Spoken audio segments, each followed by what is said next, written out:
বন্ধুরা, আজকের এই ভিডিওটি দেখে আপনি খুব সহজেই ইউনিয়ন ব্যাংকের নতুন এটিএম পিন তৈরি করতে পারবেন। অথবা যদি আপনার ইউনিয়ন ব্যাংকের এটিএম পিন ভুলে যান, তাহলে আপনি এই সেম প্রসেসটি ফলো করে পুনরায় আপনার এটিএম পিনটিকে তৈরি করতে পারবেন। ভিডিওটি শুরু করার আগে আপনি যদি আইএনডি বাংলা টিউটোরিয়াল চ্যানেলে নতুন হয়ে থাকেন, তাহলে চ্যানেলটি সাবস্ক্রাইব করে পাশে থাকা বেল আইকনটি অন করে দিন। তাহলে যখনই কোনো ভিডিও আপলোড হবে, সবার আগে আপনি নোটিফিকেশন পেয়ে যাবেন। তো চলুন ভিডিওটি শুরু করা যাক। ইউনিয়ন ব্যাংকের এটিএম পিন বানানোর জন্য আপনার এটিএম কার্ডটি ইউনিয়ন ব্যাংকের এটিএম মেশিনে প্রবেশ করাবেন।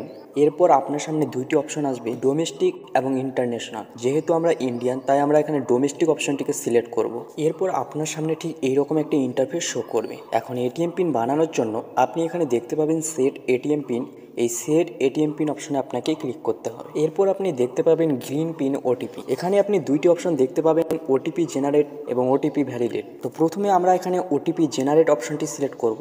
এরপর আপনি এখানে দুইটি অপশন দেখতে পাবেন, ইয়েস এবং নো। তো আপনি এখানে ইয়েস অপশনটিকে সিলেক্ট করবেন। এরপর আপনি এখানে কয়েক সেকেন্ড অপেক্ষা করবেন। তারপর দেখতে পাবেন ওটিপি জেনারেটেড সাকসেসফুলি। এখন আপনি এটিএম মেশিন থেকে আপনার এটিএম কার্ডটিকে বের করবেন। এরপর আপনার ব্যাংক অ্যাকাউন্টের সাথে যে মোবাইল নম্বরটি লিঙ্ক রয়েছে, সেই মোবাইল নম্বরে একটি 4 সংখ্যার ওটিপি আসবে। এই ওটিপিটি 10 মিনিটের জন্য ভ্যালিড থাকবে। এরপর আপনি আবার ইউনিয়ন ব্যাংকের এটিএম মেশিনে আপনার এটিএম কার্ডটিকে প্রবেশ করাবেন। এরপর আপনি আবার ডোমেস্টিক অপশনটিকে সিলেক্ট করবেন। তারপর আপনি আবার সেট এটিএম পিন অপশনটিকে সিলেক্ট করবেন।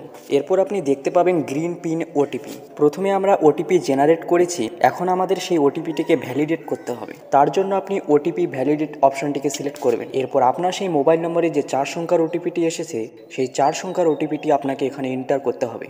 ওটিপিটি সঠিকভাবে এন্টার করার পর আপনি দেখতে পাবেন please enter your new pin. আপনি যে এটিএম পিনটি তৈরি করতে চাইছেন, সেই এটিএম পিনটি আপনাকে এখন এন্টার করতে হবে।